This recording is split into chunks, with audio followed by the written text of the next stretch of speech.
नमस्कार, स्वागत है आपका प्रोफेशनल एस्ट्रोलॉजी पर। मैं यशराज तिवारी आज आप सभी के सम्मुख उपस्थित हुआ हूँ दी एस्ट्रोलॉजी शो के एपिसोड नंबर 121 को लेकर। दी एस्ट्रोलॉजी शो में मैं आप सभी दर्शकों के द्वारा पूछे गए प्रश्नों के जवाब देता हूँ। वो प्रश्न ज्योतिष से संबंधित हो सकते हैं, आपकी जन्म कुंडली की प्लैनेटरी पोजीशन से संबंधित हो सकते हैं, किसी भी तरह का ज्योतिषीय उपाय या कोई भी प्रश्न जो कि आपके मन में हमारी इस ज्योतिष की फील्ड से संबंधित, ऑकल्ट साइंस की फील्ड से संबंधित उत्पन्न होता है, उन प्रश्नों के जवाब आप मुझसे इस कार्यक्रम के माध्यम से पा सकते हैं।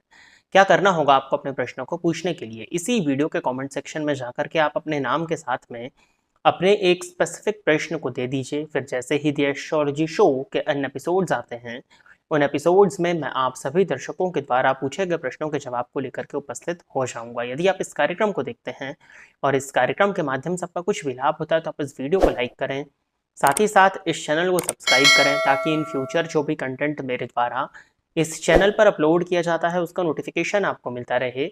यदि इस कार्यक्रम के माध्यम से आपका कुछ भी लाभ होता है तो आप इस वीडियो को ज़्यादा से ज़्यादा लोगों के साथ में शेयर करें ताकि और भी लोगों का लाभ हो और उसका माध्यम आप सभी दर्शक बने। यदि आप जानना चाहते हैं कि आपका ये मंथ कैसा होने वाला है, आपका ये ईयर कैसा होने वाला है, साथ ही साथ विभिन्न ग्रहों का राशि परिवर्तन प्रभाव आपके लग्न एवं आपके राशि के अनुसार क्या फल को लेकर के आ रहा है, तो हमारे इस वीडियो के डिस्क्रिप्शन बॉक्स में आपको शुरुआत में ही 2 प्लेलिस्ट का लिंक देखने में मिलेगा। उन दोनों ही प्लेलिस्ट के लिंक पर क्लिक करते ही आप अपने लग्न एवं अपने राशि के अनुसार अपने पूरे जीवन का हाल जान सकते हैं। साथ ही साथ क्या उपाय आपको करने चाहिए, जिन उपायों को करके आप अपने इस जीवन को और बेहतरीन बना सकें, इस विषय में भी चर्चा हमारे उन वीडियोस के अंत में की जा चुकी है। तो इस कार्यक्रम को देखने के बाद में अवश्य ही उन प्लेलिस्ट को चेक कर लीजिएगा। अब हम बिना विलंब किए अपने आज के इस कार्यक्रम की शुरुआत करते हैं। उसके भी पहले यदि आप अपने प्रश्न को इस कार्यक्रम में सम्मिलित कराना चाहते हैं तो आप अपने नाम के साथ में अपने स्पेसिफिक प्रश्न को इसी वीडियो के कमेंट सेक्शन में दे दीजिए। आज के इस कार्यक्रम का जो पहला प्रश्न है ये रिपुन रानी पात्रो जी का है। इन्होंने लिखा है कि कोई ग्रह स्वराशि का वक्री हो तो कैसा इफेक्ट देंगे, जैसे कि शनि 8th हाउस में, प्लीज बताएं। देखिए, सबसे पहले तो एग्जाम्पल की चर्चा हम बाद में करेंगे। कोई भी ग्रह यदि आपकी जन्म कुंडली में कारक है और कारक होकर के वो ग्रह यदि वक्री हुआ है तो उस ग्रह का रिजल्ट लगभग लगभग अच्छा ही देखने में मिल जाता है। पहली चीज, इस सूत्र को नोट करके रख लीजिए।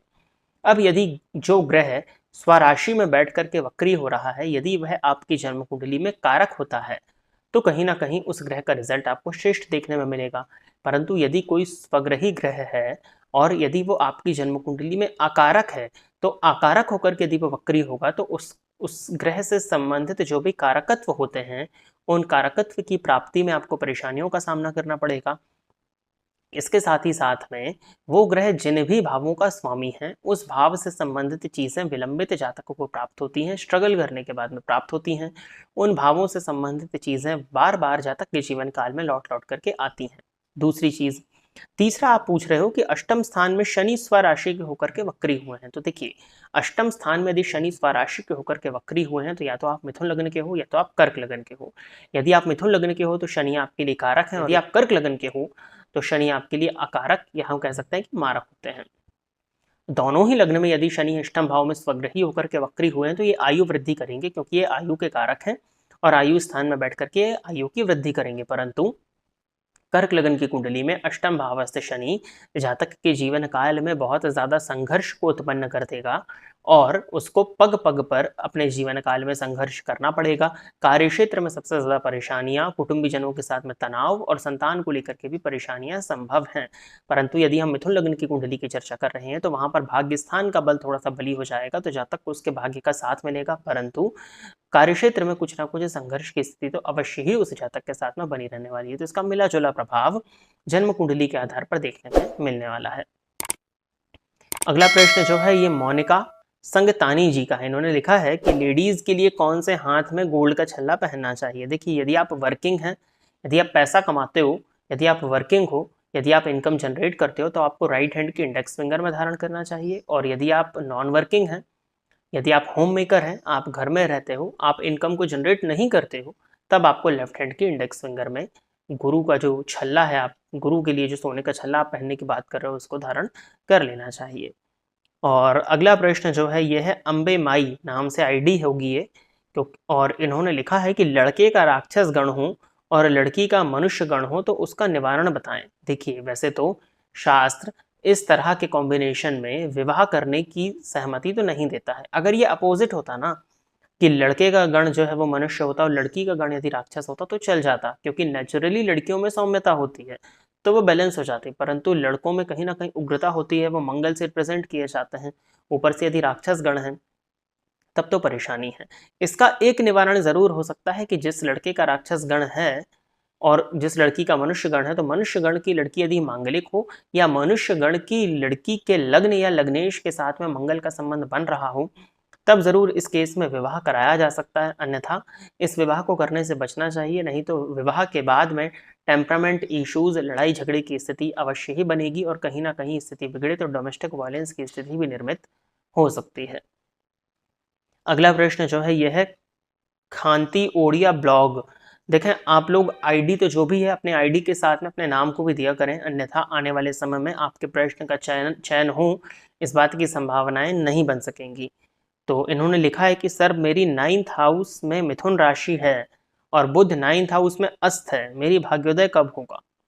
देखिए, मिथुन राशि नवम भाव में है तो आप तुला लग्न के हो, और तुला लग्न की कुंडली के नवम स्थान में यदि बुधादित्य योग बन रहा है तो भाग्येश और लाभेश की युति भाग्य स्थान में है, तो आप तो जन्मजात भाग्यवान हैं।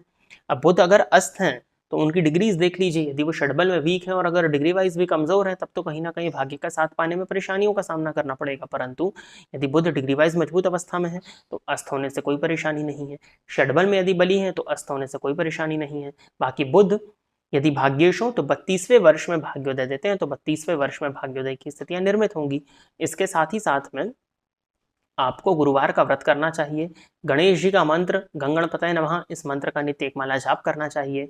गुरुवार के गुरुवार माथे पर केसर का तिलक लगाना चाहिए। किसी भी मंदिर में जाकर के दर्शन करना चाहिए। ब्राह्मणों का आशीर्वाद लेना चाहिए। धार्मिक स्थल की साफ सफाई में थोड़ा सहयोग यदि आप प्रदान करते हैं तो आपको आपके भाग्य का साथ मिलने लग जाएगा। तो इन कुछ सामान्य उपायों को अपनी लाइफस्टाइल में ऐड कर लीजिए। बाकी जो चीज़ें मैंने बताई हैं, और अगर आप 32 वर्ष के नहीं हुए हो तो 32 वर्ष के होने का इंतजार करिए, यही आप कर सकते हो। बाकी सूर्य भी भाग्य स्थान में है, जिसकी दृष्टि पर आक्रम स्थान पर है, तो एफर्ट्स, मेहनत के बाद में आपको आपके भाग्य का साथ अवश्य ही देखने में मिल जाएगा। तो प्रिय दर्शकों, इतने ही प्रश्नों को दी एस्ट्रोलॉजी शो के एपिसोड नंबर 121 के लिए सिलेक्ट किया गया था, और इतने ही प्रश्नों के जवाब को लेकर के आज मैं आप सभी के सम्मुख उपस्थित हुआ था।